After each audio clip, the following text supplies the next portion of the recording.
Dans le Châtillonnais, cet agriculteur n'a pas vu une goutte de pluie depuis le début du mois d'avril. Et sur ces cultures, comme ce blé, le mal est déjà fait.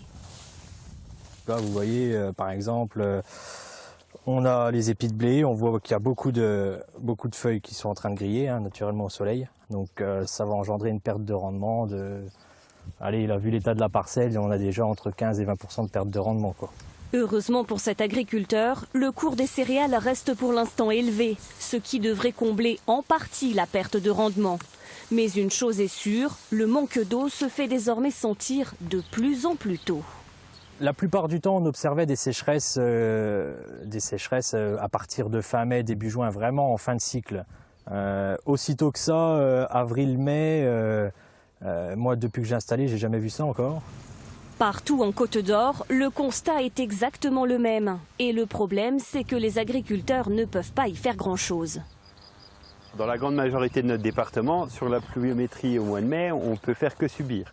À part dans les zones où on peut faire un petit peu d'irrigation et qu'il y a des bassins, mais ça ne va pas être pour toutes les cultures, ça sera que pour quelques cultures et pour des surfaces très petites. Donc dans notre département, malheureusement, au printemps, quand il se met à faire sec et chaud, on n'a qu'une chose à faire, c'est espérer que la pluie revienne. Et pour l'instant, la pluie n'est pas vraiment à l'ordre du jour. Il devrait faire beau et très chaud, au moins les 2 prochaines semaines.